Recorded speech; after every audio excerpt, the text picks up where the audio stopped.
em Efésios, capítulo 5, verso 1. Efésios, capítulo 5, verso 1 e o verso 2. Vamos ler apenas esses dois versículos, porque eles serão dois versículos que vão nos dar um norte, uma direção sobre o tema que estamos falando, porque eu quero falar hoje de um assunto que, basicamente, ele não é um assunto bíblico, mas vai nos levar a uma visão bíblica desse verso 1º e 2º de Efésios capítulo 5. Então hoje eu quero que você hoje pense comigo, já que estamos há semanas não, há meses, né? Eu perdi a conta do assunto que estamos falando, e a pergunta é: quem sou eu? Quem sou eu? Essa é uma pergunta que nós estamos fazendo, e ao longo desses meses estamos discutindo sobre isso, e aí tivemos algumas conclusões no reino espiritual, né? Mas antes, vamos ler, vou rapidamente recapitular e vamos entrar diante desse pensamento. E diz assim a palavra: sede, pois, imitadores de Deus, como filhos amados, e andai em amor como Cristo também vos amou, e se entregou a si mesmo por nós, como oferta e sacrifício a Deus, em cheiro suave. Amém? Amém. Então, quando nós olhamos esse texto, esta palavra, nós vamos tirar uma breve reflexão, um breve momento, sobre o que estamos aprendendo. O que nós estamos aprendendo? A discernir quem nós somos no reino espiritual, não é? Aquilo que precisamos ser para Deus no reino espiritual. E essa, a princípio, parece ser uma tarefa fácil, mas nós estamos percebendo que há sempre uma grande complexidade para entender tamanha pergunta, que ao mesmo tempo é simples, mas que a sua resposta não é tão simples assim. Principalmente no reino do Espírito, porque nós precisamos sermos identificados. Diga comigo: eu preciso ser identificado no reino dos céus. E por que eu preciso ser identificado no reino dos céus? Gente, sem identificação, nós vamos ter dificuldade de entrar no lugar que a gente está desejando entrar. Qual é o lugar que você gostaria de entrar quando estiver diante do teu Pai? Qual lugar que você quer morar? No céu. Aonde é? No céu. Onde é? No céu. Alguém queria ir para outro lugar aqui? Não, né? Não. Mas para entrar no céu, eu não sei se vai ser crachá. Se vai ter um crachá, né? Se vai ter uma placa. Mas uma coisa eu lhe garanto: você precisa ter uma coisa chamada identificação. Ou seja, Deus, quando olhar para você, Ele vai ter que fazer o quê? Essa é minha. Essa é minha. E Ele vai fazer isso porque Ele vai te identificar. Amém? Amém. Então, sem a identificação, ninguém verá o Senhor. Aí você está pensando: engraçado, acho que eu já li isso em algum lugar na Bíblia. Não, você não leu isso na Bíblia. Na Bíblia, na verdade, está escrito o seguinte: sem santificação, ninguém verá o Senhor. Já estou falando logo, senão vai ter gente. Não, eu vi isso na Bíblia. Não está escrito o que eu acabei de dizer na Bíblia. Mas vou te fazer pensar. Se a Bíblia está me dizendo que sem santificação ninguém verá o Senhor, então santificação é uma forma de quê? De identificação. Amém? Concorda comigo, senhor ou não? Amém. Então aí a santidade ou a santificação é uma forma de identificação. Porque Deus, ele vai levar para a glória aqueles que se identificam com esta glória. E para se identificar com esta glória, no mínimo, ele tem que viver em santificação ou em santidade. Ou viver o plano de santificação de Deus enquanto na terra ele esteve. Então eu posso dizer, contextualizando, que sem identificação ninguém verá o Senhor. Porque a minha maior identificação é as pessoas olharem para mim e dizer, ali vai um servo de Deus. É uma identificação. E essa identificação, ela existe porque as pessoas veem o que em mim, veem o que em você? Santidade ou santificação. É uma identidade, é uma identificação. É uma das prerrogativas para alcançarmos a excelência na glória. Para entrarmos pelos portões celestiais. Ou para o Senhor dizer, vinde, bendito do meu Pai, e possui essa terra por herança. Quanto a outros ele dirá, você? Como é que é o seu nome mesmo? Ah, meu nome é fulano, tal. Olha, não sei quem é você não. Não sei não. Como é que o senhor não sabe? Deus Todo-Poderoso, maravilhoso, eterno, aquele que eu amei profundamente na terra, aquele que eu servi durante anos na tua casa. Você tem certeza? Eu fico imaginando, né? Não sei se Deus vai ter esse papo, mas eu fico imaginando se Deus tivesse esse papo, né? Você tem certeza que você esteve na minha casa mesmo? Tenho! Foram anos te servindo. Olha, inclusive, quero fazer o senhor lembrar que de repente o senhor esqueceu, né? Vai que tem uns abusados, né? Tem uns que você, só Jesus. Gente, que se Deus der bola para alguns no grande dia, vai ouvir cada absurdo, ainda bem que Deus não vai dar confiança. Mas, se desse, eu não duvido nada que vai aparecer algum... Bom, eu vou lembrar o senhor, já que de repente o senhor pode ter esquecido. É muita coisa na sua cabeça, né? Os engraçados, os abusados. É muita coisa, Deus, na sua cabeça. Eu entendo, não, fica tranquilo, que eu não vou ficar magoado. Eu vou dizer para o senhor quem eu fui. No ano de tal, o senhor lembra? Busca lá atrás. Um flashback. Quando eu entrei na igreja, eu preguei a palavra, 50 almas aceitaram o Senhor. É mesmo? Você pregou a palavra 50 almas. Sim, o senhor não lembra? E naquele dia que eu entrei naquela favela, entrei naquele lugar, pessoas endemoniadas, eu impus a mão e as pessoas foram libertas. Lembra aí, Deus? Como é que o senhor não está me conhecendo? Sou eu! Joãozinho! Mariazinha! Sou eu, Deus. Olha para mim direitinho. O senhor ainda não está me conhecendo? Eu não. Eu sou aquele, Deus, que ofertei muito na sua casa. Lembra quantas igrejas eu construí? Ainda tem gente que ainda se duvidar. Se puder, ainda tacar isso na cara de Deus, né? O senhor lembra quantos dízimos poderosos eu dei? Oh, Senhor, quantas igrejas eu ajudei para que ela não fechasse as portas? É mesmo? É, Deus. O senhor está lembrando, eu sabia que o senhor não ia esquecer. Sabia? Vontade de rir. Eu fico imaginando que se Deus desse confiança, ia ter uns cabras desse lá. E Deus vai olhar para ele e vai dizer, olha, muitos expulsaram demônios no meu nome. Muitos pregaram a palavra falando o meu nome. Muitos contribuíram falando no meu nome. Mas, sinceramente, apartai-vos de mim, maldito, para o fogo eterno, porque não vos conheço. Jesus. Tem noção do que é ouvir um trem desse? Rapaz, se já é ruim alguém te bloquear no WhatsApp, se já é ruim alguém te excluir do Facebook, fulano me excluiu, não sou mais seu amigo no Facebook. Se já é ruim você ligar para uma pessoa, saber que ela está recebendo a ligação e ela não quer te atender, você já fica angustiado. Pensa nisso. É horrível, gente. E estou falando isso de cadeira. Falando isso porque pastor de vez em quando vive uns trem desse.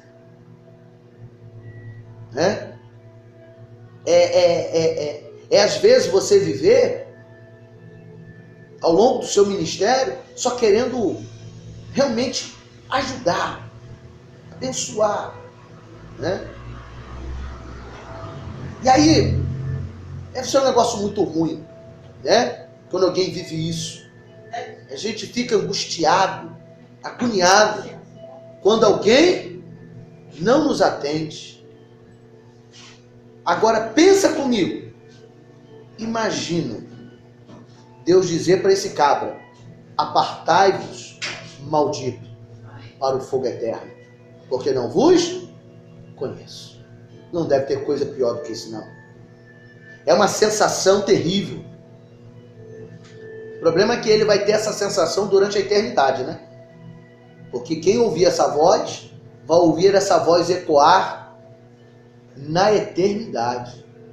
Eu acho que essa será a voz mais dolorida. Pior do que o ranger de dentes no inferno, ou no Hades, ou no lugar de tormento, para quem queira falar, seja o lugar que for.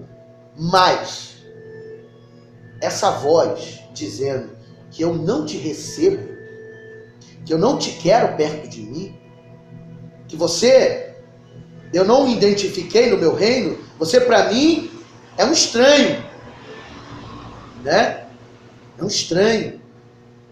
Não sei quem é você. Imagina essa voz a eternidade inteirinha dizendo para você: eu não te conheço, eu não te recebo, você não vai para a glória. Meu Deus do céu. É um tormento, porque provavelmente, na maioria, todos já ouviram falar de Deus. E esse tormento vai ser algo terrível. Porque qual é o maior tormento? Tem gente que se pergunta: o que será? Ou que tipo de tormento vai haver no inferno? Será que as pessoas vão me cortar em pedacinho? Será que as pessoas vão arrancar as minhas unhas? Será que o diabo vai me torturar, vai me botar no pau de arara? Se for só essa tortura, dava boa. Porque essa está no campo físico. O problema é que essa da eternidade será no campo espiritual. É atingir o mais profundo da alma. E sabe qual é a parte pior que será atingida? É a consciência. É você saber que você tinha tudo para dar certo, mas preferiu dar errado. Você tinha tudo para funcionar, mas preferiu não funcionar. E você vai lembrar disso. Você vai lembrar dessa verdade. Você vai ter noção disso. E Deus vai fazer isso acontecer. Isso é triste demais. Então, o maior tormento do ser humano na eternidade é saber como o rico, veja só como isso é sério, como o rico lembrou disso quando ele foi para o lugar de tormento, quando ele foi para o Seol. Tinham dois cabras. Um era um mendigo chamado Lázaro, que não é o Lázaro que Jesus ressuscitou, é um outro Lázaro. E tinha um rico. O rico gozou de tudo na terra, mas quando morreu, os dois morreram. E o outro não provou de nada. Pensa num cabra lascado, esse tal Lázaro. Mas se arrebentou todo na terra. Então diga assim: posso me arrebentar na terra, mas quando eu chegar diante de Deus, vai ser só vitória. Porque aqui, no máximo, você vai sofrer, sabe quantos anos na terra? No máximo, hoje. Se viver 100 anos, é só 100 anos. É só 100 anos de sofrimento, amém? Dá para dar uma glória? Glória a Deus. Que isso, pai, mas isso tudo é só. Compara os 100 anos e uma eternidade. Qual é o pior? Eternidade não tem tempo. Então aquele homem morre, mas vai para o seio de Abraão, que é tido na Bíblia como um lugar de descanso, de glória, de manifestação. Mas o rico vai para o Seol, lugar de tormento, que pode ser considerado, no campo teológico, muito próximo do inferno. Cabe ressaltar que o inferno ainda não foi inaugurado, tá, gente? O inferno ainda não foi inaugurado. O inferno, ele será inaugurado para os demônios para Satanás e os seus demônios. Isso só vai acontecer nos finais dos tempos. Tá? O inferno ainda será inaugurado. Mas como nós conhecemos esta palavra, entendemos, irmão, ir para o inferno, ir para o céu, o lugar de tormento, é a mesma coisa. O troço vai ser ruim demais. O negócio é ir para o céu, amém? Amém. O negócio é abraçar o pai lá. O negócio é ter intimidade com o homem lá em cima, amém? O que não for isso, para mim não presta, né? O que não for desse jeito, não serve. Agora, olha o que o rico fala. O rico diz o seguinte, olha, avisa a minha família que o negócio aqui é ruim. Olha, avisa os meus irmãos que o negócio aqui no céu é prova, é luta, porque aqui eu tenho vontade de ter uma gota de água na língua para me refrescar, e não rola, não tem. O negócio aqui é chapa quente. Eu achava que o negócio era quente aí na terra, mas estou vendo que depois que morre é que eu vou ver o que é quente ou o que é um céu. Ele achava de repente que o dinheiro dele era o céu, né? Ele viu o que era o verdadeiro inferno. Ele disse, avisa lá minha família. Não deixa eles vir para cá não. Você está entendendo a sua importância de você avisar os seus antes? Acreditar antes, pregar antes, ministrar antes, para que depois eles não digam, ninguém falou de Jesus para mim. Essa culpa também deve ser um negócio meio terrível, né? Eu não sei nem como Deus vai lidar com isso, sabe? Não quero nem entrar nesse mérito, porque a Bíblia é clara. A Bíblia diz que Jesus olha para os seus discípulos e diz o quê?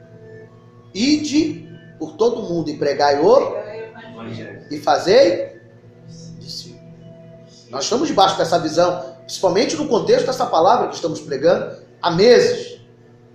Então é uma ordem. Nós temos uma missão. Se o cabra quer ou não quer, o problema é dele. Mas a minha missão é falar. Doa quem doer, custe o que custar. A minha missão é declarar isso de alguma forma. É mostrar isso. Através da minha vida, através da minha atitude, através dos meus cânticos, da minha história. É dizer que Jesus está nela. E ele vai ter que ver Jesus. Ele pode até não ouvir Jesus com uma pregação, mas ele vai ver a tua vida com uma maior pregação da imagem e da responsabilidade de Jesus. Amém?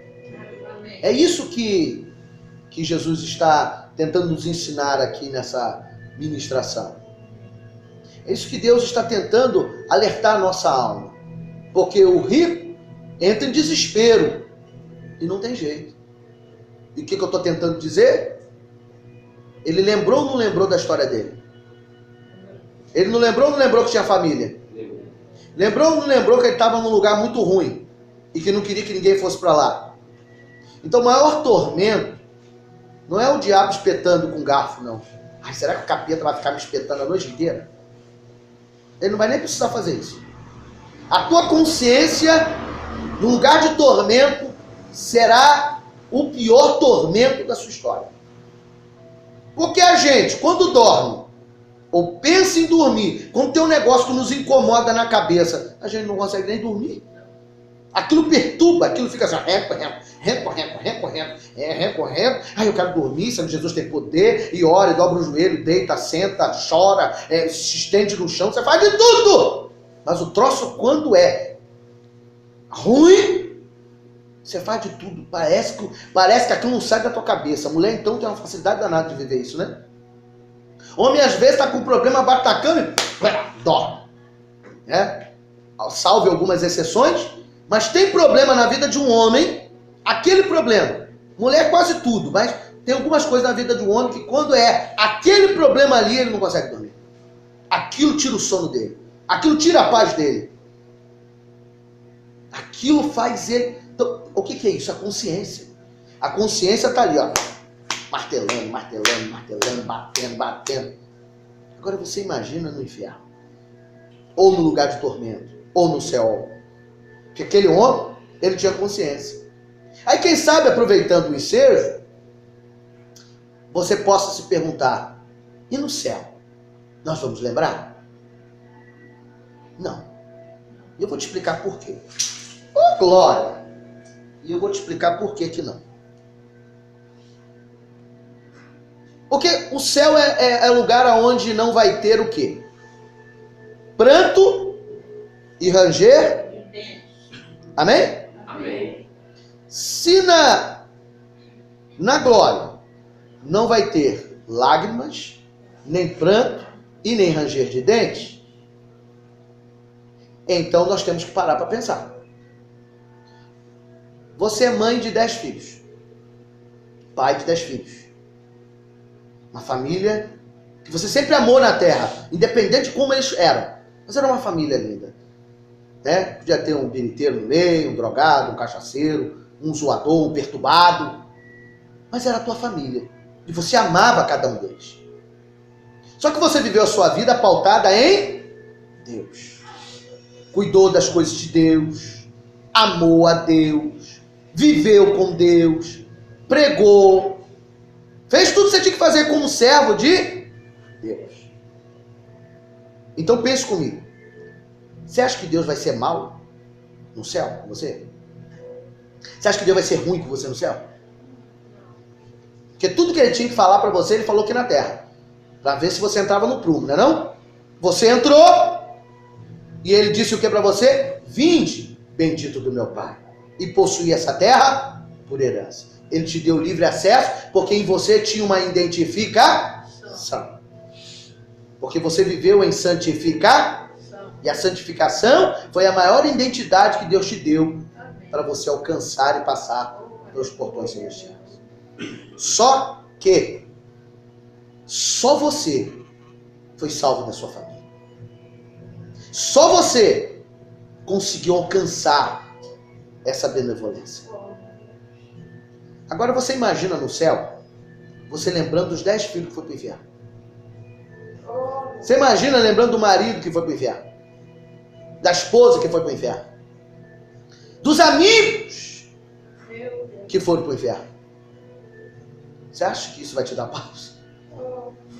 Então no céu, você não vai lembrar de nada que você viveu na terra de forma carnal. Esse, infelizmente, só vai servir para aqueles que foram para o inferno. Porque se a Bíblia diz que no céu não é lugar nem de tristeza, e nem de ranger de dentes, e nem de lágrimas, se eu lembrar de quantos filhos eu tinha, e nenhum deles foi para o céu, e eu não encontrarei eles lá, irmão, eu vou ser um ser infeliz no céu. Porque por mais que eu esteja feliz, que pai vai ficar feliz no céu de saber que seu filho foi para o inferno? Então a primeira coisa que Deus vai tirar é a sua consciência familiar. Isso é a visão daquilo que eu entendo da palavra. Porque eu me nego a acreditar. Se tiver alguém que fale algo diferente, me prove. Porque se Deus está me salvando e eu for para o céu, é para eu viver debaixo da glória. Debaixo da manifestação. Como que eu vou viver no céu sabendo que eu vi a minha família inteira não ir para o céu? Eu não vou descansar. Então o céu vai ser, se Deus permitir isso, então o céu e o inferno vai ser tudo a mesma coisa, praticamente. Tá dando para entender? Então o que você está fazendo aqui é se guardando para a eternidade. Faça o que você puder agora. Ministre do jeito que você puder agora. Porque você só vai ter 100 anos para fazer isso. Amém? Mais tardar 110 anos é o que você vai ter nessa terra. Porque dificilmente alguém vai passar dessa idade. E se passar, irmão, já deve estar com Alzheimer, já deve estar com mal de Parkinson, já está partindo, já não tem mais vigor físico. Já praticamente é um ser estagnado no campo humano de viver. Então você não tem muito tempo para fazer isso. Diga, eu só tenho até 100 anos. Só tenho até 100 anos. Então você ainda tem tempo de fazer tudo pela sua casa. Tudo pela sua família. Tudo pela sua história. Ainda dá tempo. Viu, Fabiano? Ainda dá tempo. Ah, meu Deus, não vai dar marcha. Vai. Você tem 100 anos. Você já deve estar com seus 23, mais ou menos? Ô, glória. Recebe aí, meu Deus. Amém? Então ainda tem mais uns 100 anos para você ainda. Amém? Para você fazer tudo aquilo que você quer que aconteça na sua família, na sua casa, na sua história. A gente não pode perder essa essência. Porque no céu, nós podemos até, quem sabe, aí é uma visão minha, não é a Bíblia que me diz, sou eu que estou dizendo, podemos até olhar para algumas pessoas no céu e lembrar assim, ih, rapaz, eu acho que eu te conheço, cara. Mas você só vai lembrar dele porque ele está lá também. Acho que a gente já deu uns glórias junto. Acho que a gente já... Pode ser que eu não saiba que ele é o Osmar. Que ele foi um grande obreiro na igreja que um dia eu fui pastor. Mas quem sabe a gente vai lembrar que teve uma comunhão em Deus. Né? Vai lembrar, quem sabe, que tivemos uma motivação. Mas não creio que teremos laços profundos. Laços de amizade ou de parentesco. Pode ser. Mas também, se lembrar também, o importante é que eu e você vamos nos encontrar na glória. Amém? Amém. Todo mundo lá vai viver a mesma coisa. Está debaixo da excelência do Senhor. Por isso que o Senhor está nos ensinando, né, ou tentando nos fazer viver essa essência. E qual é a essência? A essência que Ele quer nos transformar. A identificação que nós temos que ter. E aí nós aprendemos que na palavra, na Bíblia, Deus não tem compromisso ou comprometimento com algumas classes de pessoas que estão dentro da igreja. Nós já aprendemos, né, que Deus não tem compromisso com o crente, que Deus não tem compromisso com o evangélico, que Deus não tem compromisso com o gospel, que Deus não tem compromisso com o protestante, que Deus não tem compromisso com a multidão, que Deus não tem compromisso com aqueles servos que na verdade mais são escravos das coisas do que de Deus. É nesse sentido, né? Não é um servo amante de Deus, mas é aquele servo que a igreja se tornou algo para ele. Ou seja, ele é escravo das coisas e não de Deus, né? E nem tão pouco, muitos até acreditam, né? Mas há controvérsias, porque Deus também não tem compromisso com aqueles que se dizem ser cristãos. Porque tem um monte de gente que se diz cristão e matou em nome de Deus. Matou em nome de fulano de tal. E fulano, ou numa época, ou numa era, ou numa determinada visão, estou matando em nome de Deus. Alguns cristãos que vivem a palavra pela metade. Porque Deus abomina algumas coisas. E alguns se dizem cristãos, mas ainda assim vivem uma vida fora da realidade da própria palavra que Ele mesmo tem. Porque Deus abomina muitas coisas. E uma delas é a idolatria. Né? É a forma como o ser humano lida com aquilo que não é Deus. E vai ter muitos dentro de igrejas que nós dizemos ser evangélicas, que também são idólatras. Isso não está a uma religião, não. Tem muitos que estão dentro da igreja que são idólatras. Porque a salvação dela está pautada no pastor, ou no líder, ou nas campanhas que ele fez, e que ele pegou a vassoura ungida, pegou o tapete ungido, e pegou a toalhinha ungida, e pegou o cofrinho ungido, e pegou o tijolinho. Também é uma idolatria. E você trabalhar com a fé é uma coisa. Agora você pegar a sua fé e colocar a sua fé no tijolo, na vassourinha, na toalhinha, é na fronha, é no tapete, é sei lá, no que o nego inventa. Não estou dizendo que sou contra trabalhar a fé. Só que a gente tem que entender que aquilo é apenas uma lembrança. Tudo que nós viemos trabalhar aqui é uma lembrança daquela campanha. Olha, a lembrança daquela campanha. Eu guardei isso aqui. Isso aqui foi a marca daquela campanha. Mas não é aquilo que trouxe a tua vitória. O que trouxe a tua vitória foi a fé que você está exercendo aqui dentro. Amém. Foi a tua vida com Deus. Foi a sua visão com Deus. Então tem muito crente evangélico que é idólatra também. E se diz ser cristão. Então até os cristãos, a gente tem, eu vejo Deus não ter compromisso com essas pessoas. Agora Deus só tem compromisso com outras classes. Posso citar 3 aqui que a gente tem falado sobre ela. Deus tem comprometimento com quem? Com os filhos. Filhinhos, não pequeis. Ele chama de filhos. Ele quer nos chamar de filhos. Esse é o tipo de pessoa dentro da igreja que Deus tem compromisso com ele. São os filhos. Aqueles que ele adotou para si. E aqueles que ele fez filhos dele. E não somente os filhos, mas também os amigos. Porque ele diz o quê? Já não mais vos chamo de servos, mas de amigos. Então, ele quer ver amigos verdadeiros. Né? Porque tem muito filho que não é amigo. Né? Então não basta ser filho, tem que ser também amigo. E a excelência dessa formatação, que é a essência dessa palavra que nós estamos pregando há meses, é o quê? Discípulos. Porque quando ele manda os 12 ir por todo mundo, ir de fazer crente, ir de fazer evangelho, ir de fazer gospel, ir de fazer protestante, não, ir de fazer discípulos.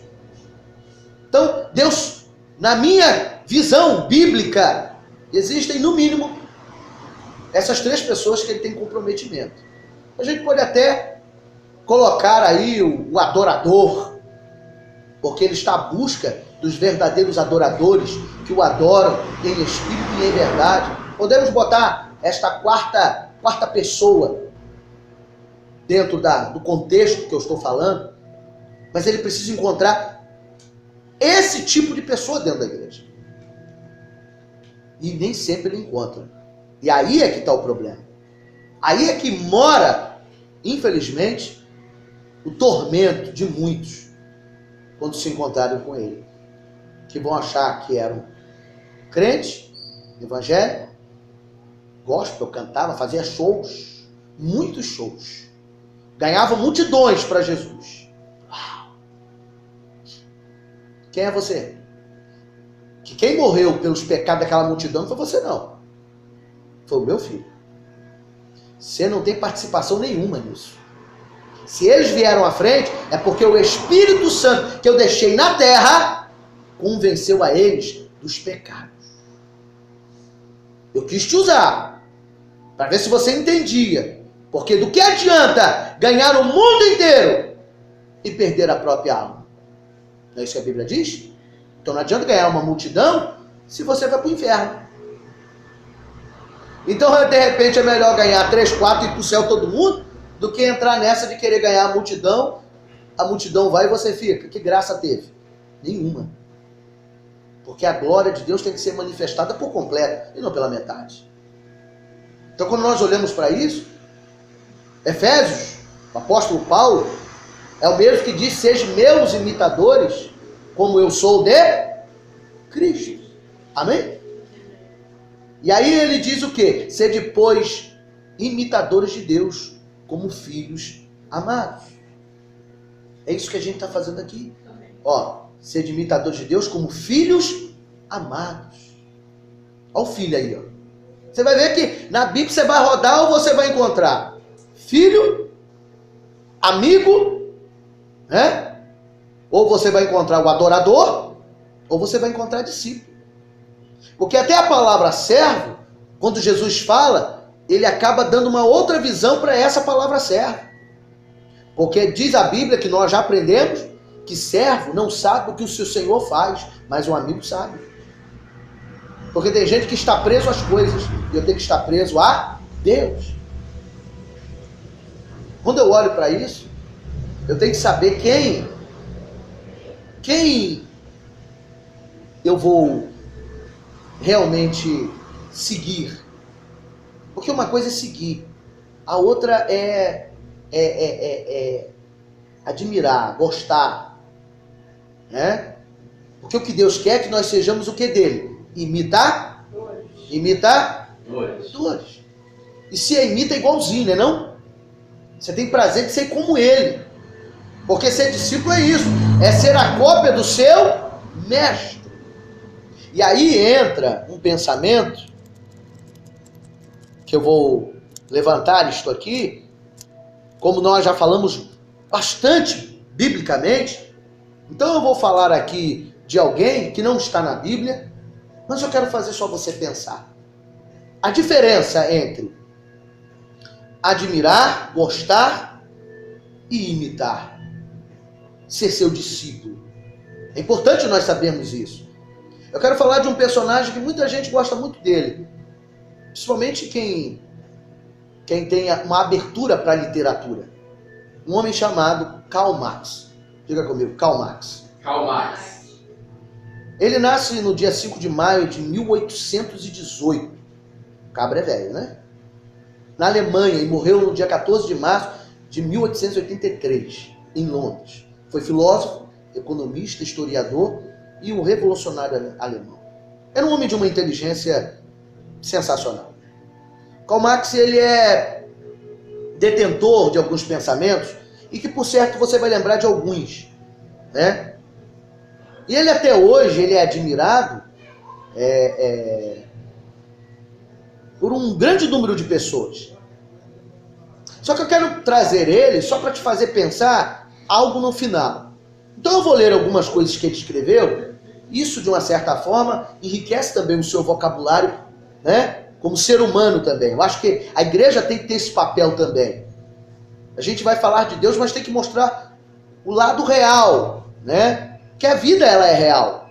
Então tem coisas que passam pela nossa vida que não tem como a gente dizer que isso não existiu. Karl Marx, ele existiu. E até hoje ele existe. Pessoas que são admiradoras do trabalho dele, do tipo de filosofia dele. Só que Karl Marx foi um pensador no seu tempo. E ele deixa algumas coisas escritas, como, por exemplo, que tem até sentido e é interessante. Ele diz o seguinte, ó: quanto menos comes, bebes, compra livros e vai ao teatro, pensas, amas, teorizas, cantas, sofres, pratica esportes e etc., mais economizas e mais cresce o teu capital. És menos, mas tens mais. Assim, todas as paixões e atividades são tragadas pela cobiça. O que ele disse aqui? Uma coisa interessante. Quanto mais você investe em coisas que são intelectuais e humanamente proveitosas, você fica mais rico. Ou seja, se você investe, né, eu estou dando a visão dele, tá, gente? Se você investe em assistir peças inteligentes de teatro, se você investe em livros, se você pratica esportes, coisas, né? Ele está tentando passar essa visão do campo dele. Estou falando do Karl Marx. Ele diz o seguinte: assim todas as paixões e atividades são tragadas pela cobiça. Ou seja, tudo aquilo que para nós é essencial, que está envolvendo o dinheiro ou as conquistas, nós temos que ter cuidado, porque elas são tragadas pela cobiça que nós temos. Ou seja, aquilo que mais nós queremos é o que mais vai nos destruir. Resumindo, foi isso que ele tentou dizer aqui. É interessante ou não é? É inteligente ou não é? É inteligente. É inegável. Foi Karl Marx que disse isso. Mas ele não disse somente isso.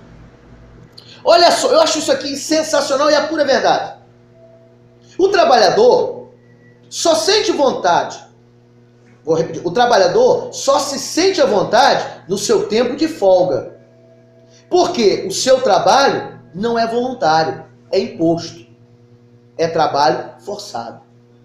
O que ele quis dizer com esse pensamento, para você que não entendeu? A gente só fica alegre no nosso dia de folga porque tem algo que nos é imposto, que é o trabalho. Então a folga se torna um prazer. Mas o que ele está tentando dizer com isso? Ele está dizendo algo que eu acho interessantíssimo. Que até aquele que não faz nada para ninguém, às vezes você está pensando assim, como eu queria ser como fulano, né? Faz nada para ninguém, papai tem dinheiro, mamãe tem dinheiro, ele viaja o mundo inteiro. Mas sabe o que Karl Marx acabou de dizer aqui? Ele diz o seguinte, até o seu lazer, se não for no dia de folga, de algo que você precisa fazer forçado, você só tem prazer porque você teve algo forçado.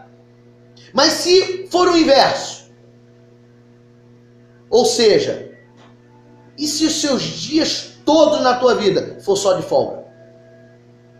Você não vai ter prazer. Veja se não é. Você vai ver pessoas que não fazem nada para ninguém, e ele diz o que para você? Não aguento essa minha vida, ô vida chata. Aí você olha pro histórico do cara, o cara passeia. Segunda-feira tá na praia. Vocês estão entendendo a mentalidade de Karl Marx? Eu estou trazendo apenas alguns conceitos dele. Muitos dele eu sou totalmente contra.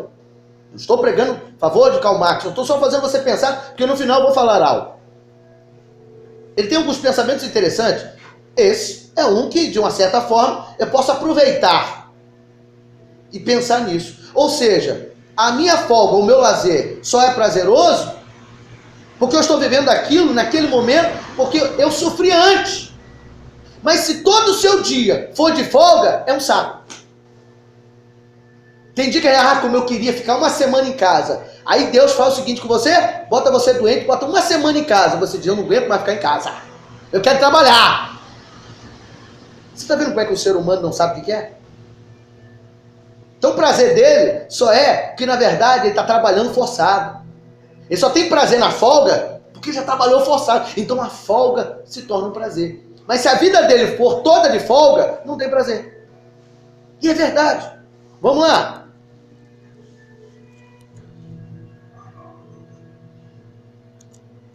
Ele diz o seguinte, últimas palavras são para o tolo, que não falaram o bastante.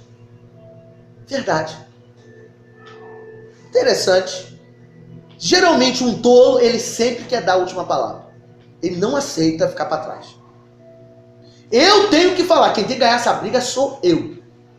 A briga já acabou. Mas ele tem que soltar a última tem que ser dele. Não sei se você já lidou com pessoas assim. Quando a pessoa é soberba, né? Quando a pessoa é altruísta. Não é altruísta, eu falei a frase errada. Ela é... Não só soberba, é a palavra parecida. Fugiu agora a palavra. Mas é alguém que tem o nariz empinado. Né? Ele quer dar a última palavra. A briga já acabou. A discussão já acabou. Mas no finalzinho, quando ele tá saindo na porta, né? Do banheiro, da sala, quando ele tá botando a porta, tá saindo, ele volta e dá a última palavra. A última tem que ser dele. E se você... Não, ele volta, ele quer dar a última. As últimas palavras são para o tolo porque não falaram bastante. É por isso que Deus diz que, Tiago 1,19, né? Que eu e você precisamos ser tardio ao falar, tardio ao irar-se, né? E atento ao ouvir. É verdade. Olha essa daqui, gente. Olha o que Karl Marx disse. O caminho do inferno está pavimentado de boas intenções. Verdade. O caminho do inferno está pavimentado de boas intenções. Eu acho que de repente foi daqui que saiu aquela frase. De boas intenções o inferno está cheio. Tá ou não tá? Interessante o que ele disse, né? Verdade. Essa daqui é onde eu e qualquer pessoa ligada à fé vai detestar. Ele diz o seguinte, ele falou tanta coisa boa, né? Agora olha a asneira que esse cabra fala agora, na minha concepção, né? Porque eu entendo a palavra. A religião é o suspiro da criança acabrunhada, o coração de um mundo sem coração, assim como também o espírito de uma época sem espírito. Ela é o ópio do povo. Geralmente a pessoa pega o final dessa frase e você já ouviu ela em algum momento, onde Karl Marx, a gente pega só esse pedacinho final e diz o seguinte, que a religião é a droga do povo. Ele diz que o que nós fazemos é uma droga. Isso quem disse foi ele também, né? Então aqui já não prestou o que ele disse. Então nem tudo que ele fala presta. Como nem tudo que eu e você falamos presta. Eu quero que você comece a entender por que eu estou falando de Karl Marx hoje. Estou trazendo você uma linguagem literária, né? Histórica, que não é comum, eu sei disso. Mas são para os inteligentes. Eu estou falando para pessoas inteligentes, amém? Amém. Eu podia ter separado isso aqui para um outro tipo de plateia, ou uma plateia maior, mas a maior plateia são vocês. É aqueles que querem ouvir Deus falar. Amém? Ele diz o seguinte: não é a consciência do homem que lhe determinará o ser, mas o contrário, o seu ser social que lhe determina a consciência. Né? De uma certa forma ele tem razão. Né? Porque a teoria psicológica diz que eu sou fruto do meio que vivo. Então a minha consciência, ela passa a existir a partir do meio que eu vivo. Esse menino não tem consciência determinada. Mas quem está gerando a consciência é você, como mãe. Mostrando a ele, durma, mas durma do meu lado na igreja. Ele está como ele, eu já fiquei. Quantos cultos? Eu já não dormi o culto inteirinho. Sabe o que eu estou tentando dizer para você profeticamente? Adivinha quem que vai estar aqui amanhã pregando o evangelho? É ele. Amém? Ah, mas meu filho dorme o culto todo, que adianta levar ele para a igreja? A mãe que fizer isso é a mais ignorante dos ignorantes. É triste ouvir, de repente, um pai e uma mãe falar isso achando que não terá êxito. Ao contrário, eu sou a prova viva desse êxito. Porque o meu avô e minha avó me levavam para a igreja, chovendo, fazendo sol. Bom ou ruim, eu estava lá. Dormia debaixo do banco, fiado da cadeira. Quando era aqueles... Eu fui da época que não tinha essas cadeirinhas gostosas que você tem aí, não. Era aqueles bancos de madeira de 30, tábua de 30, sem encosto. Que você tinha que sentar e segurar a coluna. Se bobear, cai para trás ou para frente. Então eu já adorei muito a Deus, eu já dormi muito, né? E adorava, porque aquele banco virava praticamente uma cama. Era só deitar, né? Mas não é que valeu a pena? Dormindo ou não, durante todos os cultos, a alma dessa criança está sendo preenchida pela voz do Espírito que está indo na alma dela. A mente dele pode até não estar ouvindo, mas a alma está ouvindo. Oi? Glória a Deus. E é verdade. E eu sou a prova viva. Gente, eu falo, me arrepio, sinto a glória de Deus. Aleluia. Abachuma na rabe calabás. Eu sinto a glória de Deus. Porque eu sou a prova viva e consciente que isto é real. Isso não é palavra de pregador que quer emocionar, que quer tentar falar algo para ficar bonitinho. Não, é real. Eu me lembro disso. Eu me lembro quantas vezes eu dormi. Tanto que eu estou contando aqui hoje. Tanto que eu estou falando aqui hoje. Como vale a pena fazer isso?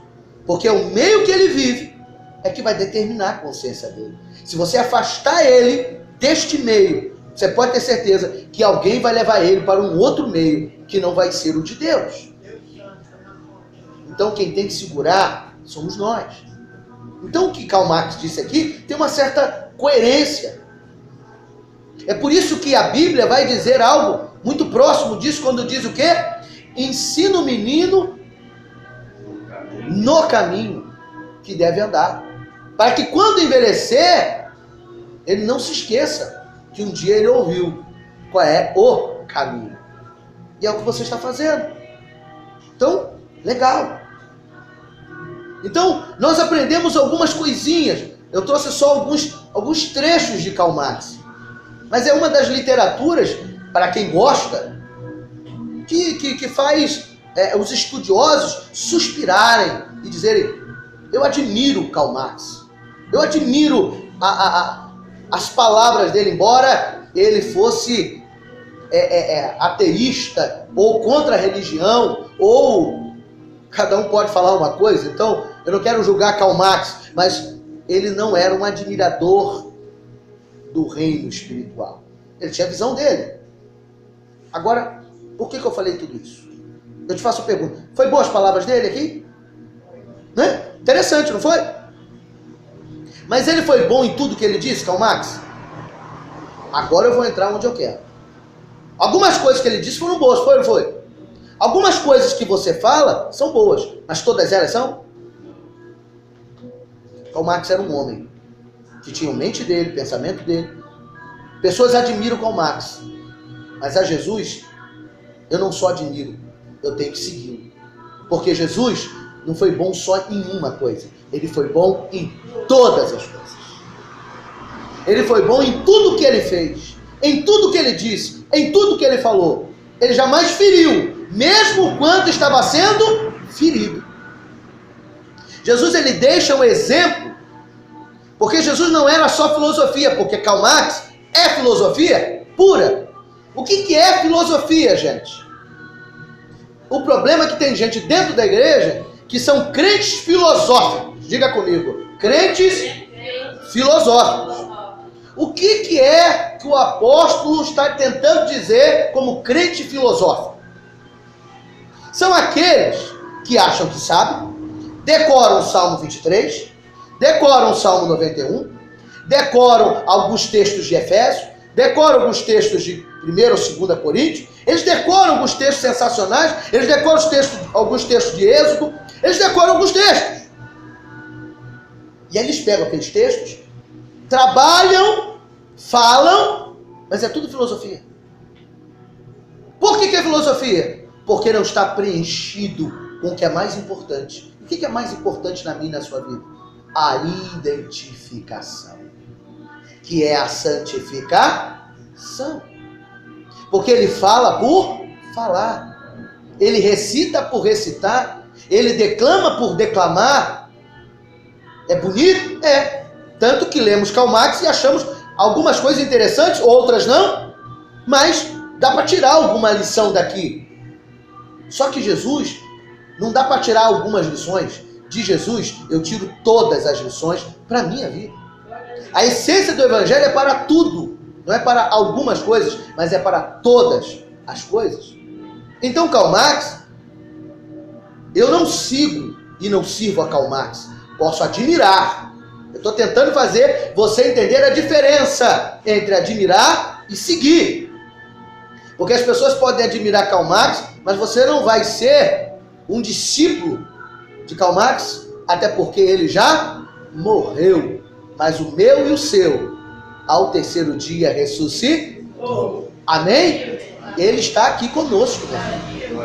Então eu posso imitá-lo todos os dias, porque ele continua vivo, nos trazendo a essência da sua palavra e nos mostrando o caminho. Karl Marx a gente até admira, mas Jesus, eu sigo ele. Eu quero ser como ele, eu quero agir como ele, eu preciso falar como ele. Amém? Eu preciso viver coisas profundas diante de Deus. Diga comigo, podemos admirar mentes brilhantes, porque são brilhantes. Porém, precisamos ser as mentes brilhantes do nosso mestre. Então a minha maior missão aqui é ser uma mente brilhante para o meu mestre, porque ele é que vai me julgar amanhã. Karl Marx já morreu, já foi. Ele não tem poder mais nenhum sobre a minha vida. Tá dando para entender a diferença? Eu posso admirar, posso ter alguns conceitos, como muitos têm, porém, ele não fará diferença nenhuma na minha vida. Mas quando eu parar de admirar, seguir e amar a Jesus, no grande dia, ele vai dizer para mim, apartai-vos de mim, maldito, para o fogo eterno. Ou ele dirá, se eu fiz tudo certo, vinde, benditos do meu Pai, e possuí essa terra por herança. Amém, meu irmão? Quem recebeu essa palavra? Amém. Você pode aplaudir ao Senhor? Então essa é a verdade de Deus. É isso que Deus nos mostrou aqui hoje. Porque nós precisamos imitar, sermos imitadores de Deus, como filhos amados. A gente vai olhar frases bonitas, mas não sejamos crentes filosóficos. Tem alguns que a gente, infelizmente, já comeu perto, já sentou perto, já até adoramos a Deus aqui, nesse mesmo lugar que nós estamos, que sentou do seu lado, e que você conversa com ele, meu Deus, você olha, quanta sabedoria, como ele conhece a palavra, como ele sabe tanto da palavra. Crentes filosóficos, porque a vida dele não condiz com a vida do mestre, porque a sua realidade é diferente da que Deus deixou para que ele vivesse. Simples, como alguém que ama a Deus, que glorifica a Deus, pode não cumprir as coisas mais básicas da palavra, como amar o próximo, né? Viver em santidade, não se deixar ir pelas corrupções, ou não perdoar o seu irmão. Não adianta, a Bíblia sempre vai nos levar para esse lado, sempre vai nos levar para essa visão. Amar o próximo como a ti mesmo, por mais que seja difícil. Mas se eu não amá-lo, eu vou ter dificuldade em adorá-lo. Diga comigo, se eu não amá-lo, eu vou ter dificuldade de adorá-lo. Se eu não conseguir amar aquele que me fez mal, como que eu vou adorar aquele que me faz bem? Porque esse que te fez mal, você viu. Esse que te fez mal está do seu lado. Mas aquele que você diz adorar, esse você não vê. E você só consegue adorá-lo se estiverem em espírito de santidade. Santificação é isso. É conseguir enxergar além do seu próprio sentimento, além do seu próprio querer. Porque, na verdade, nós não podemos andar diante do nosso bem-querer. Nós andamos diante do bem-querer de Deus. Amém? Diante do bem-querer do Pai. Essa é a melhor. E a melhor coisa que nós temos que fazer. Então, que esta noite nós aprendamos, não sejamos crentes filosóficos, mas discípulos cheios de Deus. Amém? Que não venhamos enchermos as nossas almas com palavrinhas até poderosas, que fazem sentido quando eu falo, porém não fazem sentido quando eu vivo. Do que adianta eu dizer se quando eu vou viver elas não fazem sentido para mim? Não é? Você entende o que eu estou tentando lhe dizer? Do que adianta viver aquele ditado popular que diz: faço o que eu falo, mas não faça o que eu faço? É filosófico, bonito, né? Ele está tentando dizer para o filho: olha, filho, eu errei demais, olha, eu não sou a melhor pessoa, mas eu posso te dizer, não faça o que eu fiz, mas faça o que eu estou te falando.